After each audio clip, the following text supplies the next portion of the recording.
You sit at your office desk, mindlessly working your butt off for a boss who treats you poorly, for a company that wouldn't hesitate to replace you at the smallest mistake.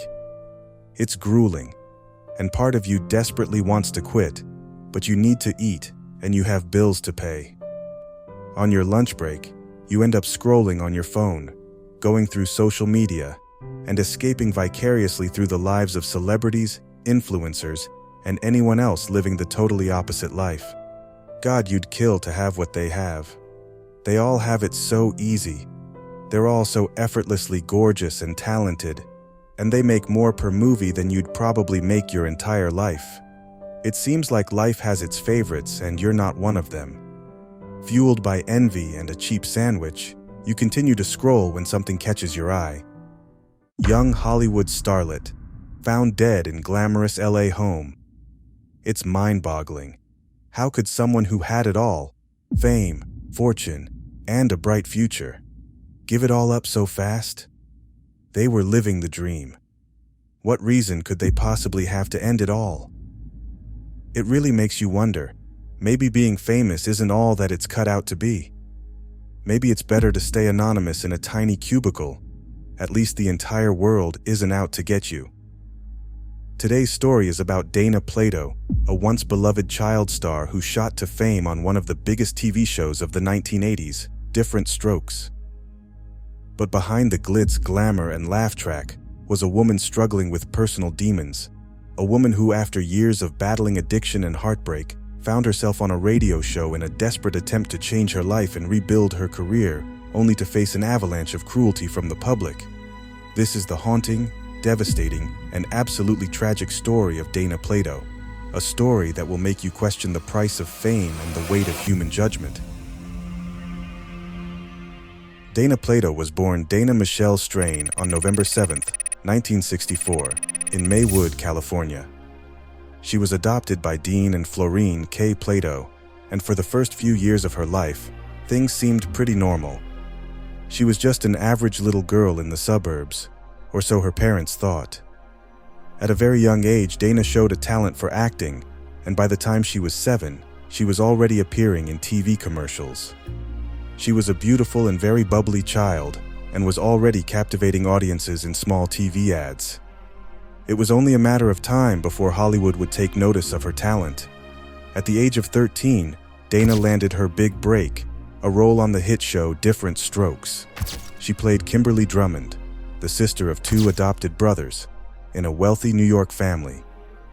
Alongside co-stars Gary Coleman and Todd Bridges, Dana became a household name, and the show was an enormous success. Different Strokes was the kind of show that people watched with their families, where viewers tuned in every week to see Kimberly, Willis, and Arnold navigate the ups and downs of growing up. So Kimberly said to come over here. What are you guys gonna do with those sleepy bags? Sleep in them? No, we're gonna hang from the ceiling by our toes like bats. How are we gonna have a slumber party here, Kimberly? You're not.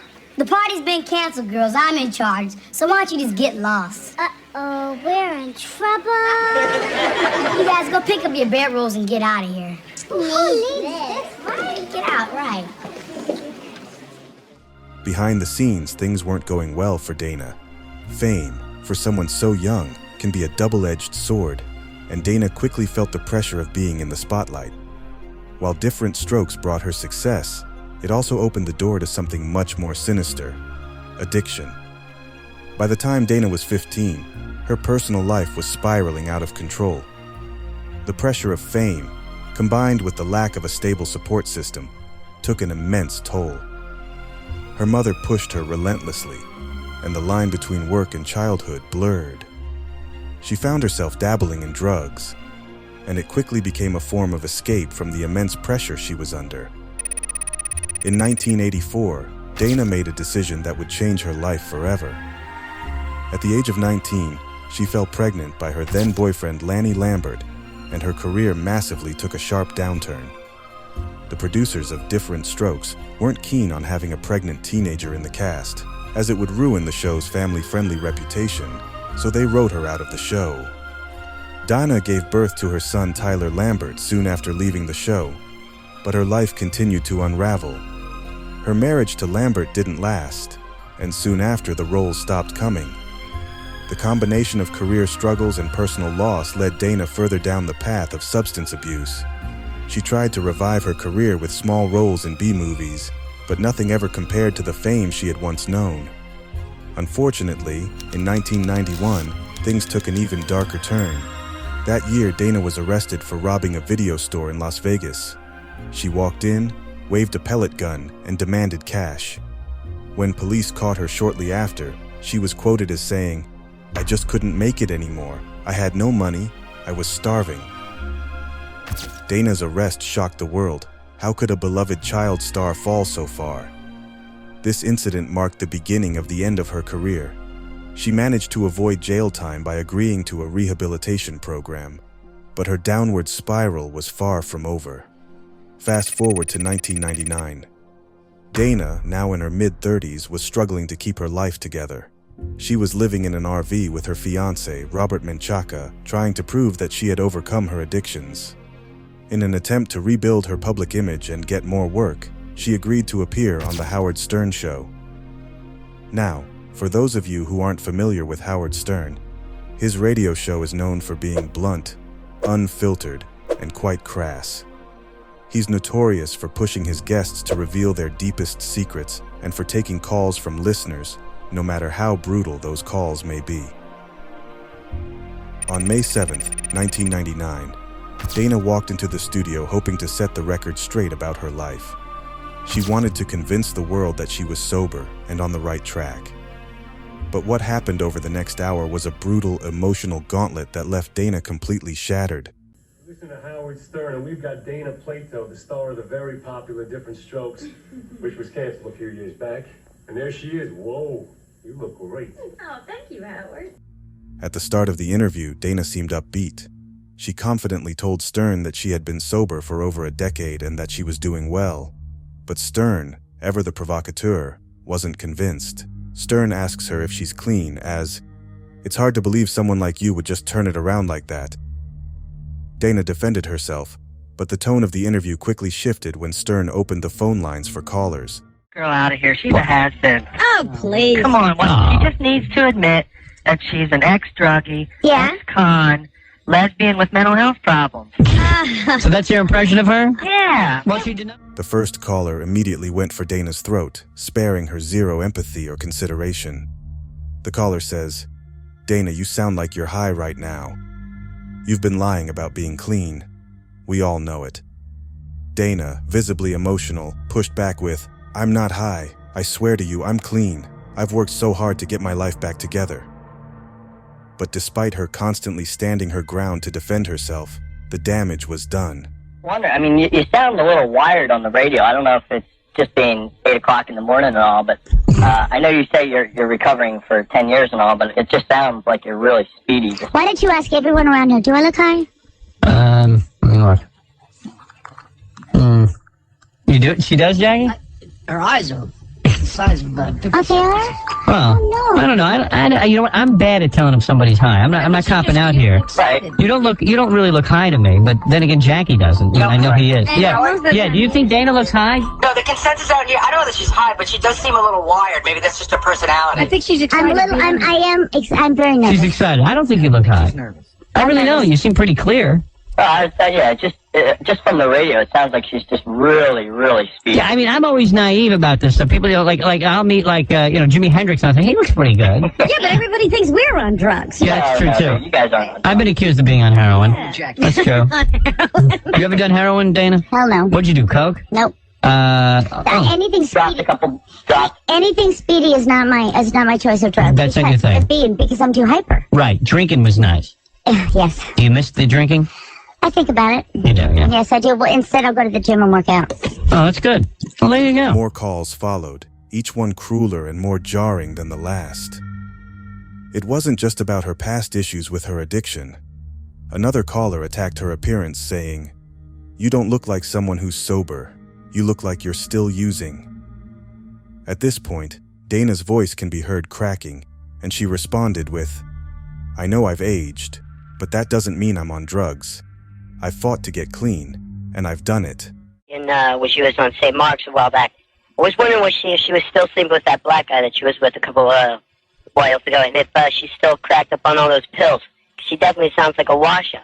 Well, no. She says she's not high anymore. He says he saw her on St. Mark's. Hey, you want a UA? I'll do a UA right now. What's a UA? A urine test. Urine analysis. Yeah, really? I'll do it right now. Oh, knock your head off. You knock your headphones off. I will. You will do urine test? I will do it right All now. right, Gary, get me a cup, please. Really, I believe you. Stop. I mean, she looks really bad. I mean, besides the She looks bags under great. her eyes. No, she looks You good. didn't see Dana Plato. You haven't been living in New York, have you? No. She was living on the street. Leave That's Gary not in here living with in the New club. York. How are you going to do a urine analysis? Where are you going to send it to? He'll drink it. Wait, what is this? We have tons of people. We do, those DNA tests because when people sleep with each other. Right. So I have a lab. Hey, Dana, maybe that would put all these rumors to rest if you took a urine test. You know what? I shouldn't have to do that for people, but I will. However, possibly the cruelest call came from someone who told her, Dana, you're just like all the other washed-up child stars. You'll never change. Why don't you just give up? At this point, Dana was near tears. She tried to remain composed, but it was clear that the relentless criticism was taking a toll. I have changed. I'm trying so hard, but it's like no one wants to believe me, she says. First of all, somebody that doesn't do drugs does not marry somebody they only known for 6 months. Number two, why don't you That's ask not her- true. Why don't you get a urine sample from her, Howard? We're going to get one. Take a little. You know what, blood test. sir? I'm not going to do You that. are loaded. You're messed up. You're still doing drugs. Oh. Are you sure about that now? Are you sure about that? Through that masquerade that you're putting on. You're lying. I like that you're going to take a urine test. I think it's terrific. I'll do it. I'll do it, but I won't do it for him. Not, Negative, all right? all right, well, let's bet on it. Would you bet him on it? I'll put Right. money on it. You will. How much? How much? While not all of the calls were terrible, some were even quite encouraging. Stern would go on to cut these callers off, or steer the interview's focus back onto its cruel tone. That's not a problem at all. And Howard, if she starts to cry, I'm sure you can console her. Oh, I like that. She did start to cry again. Thank you. No onions in the studio, huh? And you're really hurting, huh? I mean, did you break out into tears so quickly? It hurts, Howard, but you're I'm recovering. You're tired. tired. Just tired. You're tired of the whole thing. I'm tired of defending my character everywhere I go. Did you ever consider suicide at one point? Oh, hell no. You never did. Never got that bad. Got a beautiful boy, no. Right, you would never do that. I'm okay in my skin, Right. I'm okay with who I am. You feel good. It was almost as if she was invited for the sole purpose of being humiliated, belittled, and torn apart from the inside out. A punching bag for faceless haters who had nothing better to do with their lives. And for what? What exactly did she do to deserve any of this? When the interview finally ended, Dana thanked Stern and the listeners for the opportunity to defend herself, but it was obvious that the experience had extensively shaken her up. Goodbye, everybody, and thank you very much for calling and saying hi to me, and thank you for blessing me, and also I'm sorry if I offended anybody. I really am. You offended? Dana tried her hardest to plead her case, to defend her character, but in the end, it was all futile. People already had their own biases against her for one reason or another. Tragically, the very next day after the interview, on May 8th, 1999, Dana Plato was found dead in her RV. She had overdosed on a combination of painkillers and muscle relaxants. Her death was ruled a suicide. The safety of anonymity behind a call or a screen has made us too comfortable with spewing unwarranted hatred. It's also given us an overwhelming sense of entitlement, as if we know these celebrities personally and therefore are justified to say anything and whatever we want. There's this dissonance that celebrities aren't people. They exist solely for our entertainment, and therefore we can treat them however we wish, which is simply not the case. What angers people the most about the whole situation is the probability that her death could have easily been avoided. Had the people on the show been a little kinder, more compassionate, and actually treated her with the basic respect and decency human beings deserve, it is likely that she and her son may still be here today.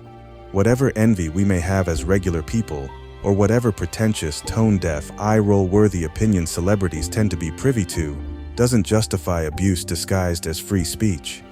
Kindness and compassion go a long way, and if you still despise a celebrity for whatever reason, you always have the option to block them and leave them alone. Some matters are not worth ruining somebody's life forever. Dana Plato's death was a horrible tragedy, however not one of its kind. Her story isn't just one of addiction or personal failure. It's a cautionary tale about the cost of fame, the pressures of being in the public eye, and, perhaps most disturbingly, the way we treat people who are struggling.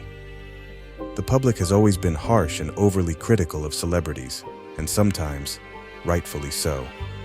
But Dana's case did not warrant the amount of backlash and cruelty she received, and she certainly did not deserve to die the way she did. All she wanted was a chance to redeem herself and make a better life for herself and her son. May the rest of her loved ones find peace, and if anything, let this case serve as a reminder for us to be more careful, more mindful, and kinder with how we approach others. Thank you for watching. If you liked this video and want to hear more stories like this, don't forget to like, comment, and subscribe. And as always, stay safe, and I'll see you in the next one.